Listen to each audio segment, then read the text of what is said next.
It is my honor to welcome to the Rock and Roll Hall of Fame, Jay-Z.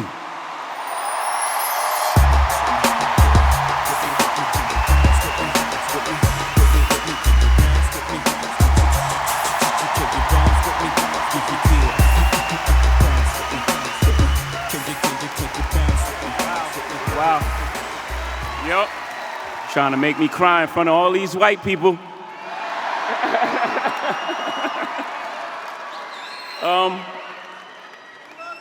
I feel so honored to be celebrated in such a way. Thank you, Rock and Roll Hall of Fame. It's incredible honor. You know, growing up, we didn't think we could be inducted into the Rock and Roll Hall of Fame. We were told that hip hop was a fad. And much like punk rock, it gave us this anti-culture, this sub-genre, and there were heroes in it. When I was thinking of what I was gonna say tonight, these heroes just kept coming to my mind. Rakim and Big Daddy Kane and KRS-One and Chuck D, and of course a fellow, I don't know where he is, a fellow inductee, LL Cool J. And I would watch these guys and, you know, they have big rope chains and leather and sometimes even the red, black, and green medallions, and whatever they wore, everybody would wear the next day. And I was like, that's what I want to do. I want to be like those guys. And so I set out on my journey. You know, I was writing at my table. Shout out to Dr. Gloria Carter in the house. She bought me a green notebook. My sister, Annie, right there, she told me to say that she wrote my first rap, but I actually wrote her first rap, and we named her Sugar Love. She has a really nice hat on tonight, and I want everyone to acknowledge her hat. Now that's rock and roll.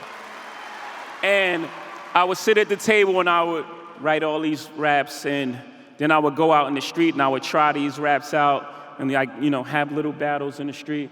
And, you know, Tata, who's sitting there, I would go to Tata and be like, yo, I'm the best, I'm telling you, I'm the greatest. Well, one of the greatest. I don't want no problems, LL. One of the greatest. And I'll go to Tata, yo, I'm the greatest. And Tata would be like, yeah, young, you are the greatest. And then I look back at some of those raps and it was like, stop thinking you making it, son. I'm breaking the break. It was trash. But somehow we knew. And then I went and recorded a demo with, shout out to Clark Kent, Brooklyn DJ, legendary Clark Kent. And I recorded a demo and I went to every single record company, and you know what they say, right? That shit is trash. But the audacity of hip hop, we didn't believe them. I, for not 1 second, got depressed. For 1 second, I didn't change my course. It was like, we're gonna create our own company, you know? That's hip hop. So we made an album. We just moved out. You heard the album. Just this one guy. And we came out and we sold about, I don't know, no copies, but we thought we made the greatest thing of all time. I actually remember at a Soul Train party running into LL. You know, LL says like bananas a lot. He's like, yo, can I live? That's just bananas, B. And I was like, wow, like one of my heroes is like repeating this thing back. So I knew I was on the right track. And then we dropped the second album. Oops. I got too ambitious and I was doing some things that I shouldn't have been doing. And again, those heroes helped me again. I thought back to, you know, what made them so great. And what made them great is they was 100% authentic to who they were. LL, he opened up the doors for us to be vulnerable. When I'm alone in my room, I used to sing that. Sometimes he gave us emotional intelligence. And then KRS-One, he was a teacher. And at that time, it wasn't even cool to be smart. Like if you had a book, they'd be like, look at this nigga with a book. And he made it cool for us to have books and be smart. Rakim gave us knowledge itself, and he had a big, vast vocabulary that he never cursed. And I was like, how is he saying all this fresh shit without cursing? And Chuck D, he gave us social commentary, and that shit was slap. Like, all the songs was like amazing, like slappers. And then, Big Daddy Kane, he was just like a black exploitation film walking. Yeah. Like he had like a flat top and he could like rap hardcore and jump over his leg and do a split. It was like the blackest person of all time.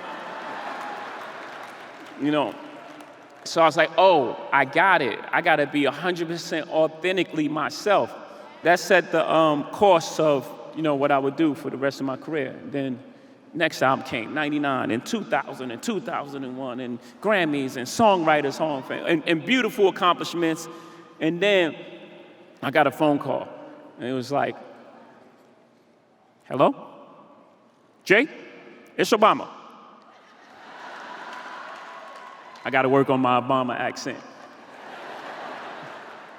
And he called me and he said, it's the fourth quarter, we're down 2, and I need you to assist me. Give me the ball, I'm Michael Jordan, and I'll get this done. I need you to go to Miami, Philly, Atlanta, and Ohio. And I thought, man, hip-hop is really an agent for change, and how amazing, and the reach that this man is calling me to help out with a campaign. I'm lying, I didn't think that. I thought, nigga, I'm Michael Jordan. What are you talking about? That's what I really thought. But I did it, and I met him in Ohio, and we won. We got it done here in Ohio. And that just showed me the power of hip-hop, the power of these heroes who let me know that these things are possible, and we're gonna enjoy tonight. I appreciate this honor. Sorry for this long-ass speech, but I had to get it off. We did it, Brooklyn!